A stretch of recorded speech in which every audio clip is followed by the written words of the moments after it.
വിമലഹൃദയ പ്രതിഷ്ഠ 18-ാം ദിവസം. പരിശുദ്ധ കന്യകാമറിയം നൽകുന്ന സന്ദേശം. എൻ്റെ ഏറ്റവും പ്രിയമുള്ള കുഞ്ഞുങ്ങളെ, എൻ്റെ ദൗത്യത്തിൻ്റെ കേന്ദ്ര ആശയം എല്ലാ ഹൃദയങ്ങളെയും ഒന്നാക്കുക എന്നത് തന്നെ. ഒന്നാക്കുക എന്നാൽ ഒറ്റ ഹൃദയം ആക്കുക എന്നതാണ്. എൻ്റെ വിമല ഹൃദയത്തെ അനുകരിക്കുന്ന ഏക ഹൃദയം. എൻ്റെ ഈശോ എന്നിൽ നടപ്പിലാക്കിയ വിശുദ്ധിയിലേക്കുള്ള ഈ മാർഗം ഞാൻ നിങ്ങൾക്ക് പറഞ്ഞു തരുന്നു. കാര്യം ഇതാണ്: വിശുദ്ധമായതും നല്ലതുമായ എല്ലാറ്റിനെയും സ്നേഹിക്കുക. പാപത്തെപ്പറ്റി ചിന്തിക്കുക പോലും അരുത്.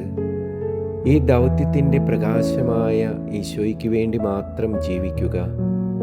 ആഴമായ ദൈവസ്നേഹവും സമാധാനവും ലഭിക്കാനാണ് ഇത്.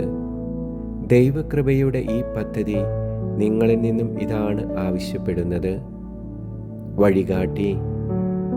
ഈശോയുടെ അമ്മയെ ഈശോ നിത്യമായി തിരഞ്ഞെടുത്തു. ഒരിക്കലും പിരിയാത്ത സഹകാരിയായി ജീവിതത്തിലും മരണത്തിലും മഹത്വത്തിലും സ്വർഗത്തിലെയും ഭൂമിയിലെയും എല്ലാ അധികാരങ്ങളുടെയും പങ്കാളിയും തനിക്കുള്ള എല്ലാ ആനുകൂല്യങ്ങൾക്കും അവകാശിയുമാക്കി. ഈശോയുടെയും മാതാവിൻ്റെയും ഹൃദയങ്ങൾ ഒന്നായിരിക്കുന്നു, ഒന്നായി പ്രവർത്തിക്കുന്നു. അമ്മ അമലോത്ഭവയായതും ഇതുകൊണ്ട് തന്നെ. പരിശുദ്ധ ത്രിത്വത്തിലെ ഒരാളായ പുത്രൻ തമ്പുരാൻ തനിക്കുള്ള എല്ലാ കൃപകളും അമ്മയുമായി പങ്കുവയ്ക്കുന്നു. പ്രവൃത്തിപദം. നിങ്ങളുടെ സമർപ്പണത്തിൽ സന്തോഷം കണ്ടെത്തുക. ഏറ്റവും ചെറിയ ആളായി തരം താഴ്ത്തപ്പെടുമ്പോൾ, പരിഹാസപാത്രമാകുമ്പോൾ, വിഡ്ഢിയാക്കപ്പെടുമ്പോൾ, ചെയ്യാത്ത കാര്യങ്ങൾക്ക് വേണ്ടി വിധിക്കപ്പെടുമ്പോൾ സ്വയം ന്യായീകരിക്കേണ്ട, മറ്റുള്ളവർ ന്യായീകരിക്കാൻ കാത്തിരിക്കുകയും വേണ്ട. നിങ്ങളുടെ കുറവുകൾ നിരത്തി വയ്ക്കപ്പെടുമ്പോൾ ആരാണ് അതിന് പിന്നിലെന്ന് നോക്കരുത്. ആരാണെന്ന് നിങ്ങൾ അറിഞ്ഞാൽ അവരെ ശാസിക്കരുത്. നിങ്ങൾക്കറിയാമെന്ന് ഭാവിക്കുകയും അരുത്. നിങ്ങൾ മറ്റുള്ളവർക്കായി പ്രാർത്ഥിക്കുമ്പോൾ ഇവർക്കായി ആദ്യം പ്രാർത്ഥിക്കുക. എളിമയിൽ വേണം ദൈവവുമായുള്ള ഐക്യം ആഗ്രഹിക്കുവാൻ. സമർപ്പണത്തിൽ നിന്ന് ലഭിക്കുന്ന കൃപയാൽ അമ്മയുടെ ദൗത്യവുമായി ഏകീഭവിക്കുക.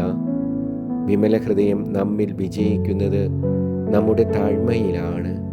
താഴ്ന്ന ഹൃദയങ്ങൾ അമ്മ ഉയർത്തി തന്നോട് ചേർക്കുന്നു. പ്രാർത്ഥന. പരിശുദ്ധ കന്യകാമറിയത്തിൻ്റെ വിമല ഹൃദയമേ, എൻ്റെ ആത്മാവിന് എളിമ എന്ന കൃപ ലഭിക്കാൻ പ്രാർത്ഥിക്കണമേ. ദൈവം എന്നിൽ വലിയ കാര്യങ്ങൾ ചെയ്യുമ്പോൾ, അമ്മേ, കഷ്ടപ്പാടുകളും അവഹേളനങ്ങളും പരിഹാസങ്ങളും ഞാൻ അനുഭവിക്കുമ്പോൾ അവയെല്ലാം അമ്മയുടെ വിജയത്തിനായി ഞാൻ സമർപ്പിക്കട്ടെ. സമർപ്പണത്തിൽ പൂർണ്ണ ശ്രദ്ധ കൊടുത്തുകൊണ്ട് അമ്മയുടെ ഹൃദയത്തിൽ നിന്നും പ്രവഹിക്കുന്ന കൃപകൾ ഞാൻ സ്വീകരിക്കുന്നു. ഓരോ സങ്കടങ്ങളും വരുമ്പോഴും അമ്മയുടെ വിജയത്തിനുള്ള ദൈവീക പദ്ധതിയെ ഞാൻ ഓർമ്മിക്കട്ടെ. അമ്മയുടെ മകൻ്റെ ഹൃദയത്തിൻ്റെ ഭരണം പൂർണ്ണമാകാൻ എല്ലാ ഹൃദയങ്ങളും സമർപ്പണം നടത്തി അമ്മയുടെ ഹൃദയത്തിലൂടെ ഈശോയുടെ ഹൃദയവുമായി ഐക്യപ്പെടട്ടെ. ആമേൻ.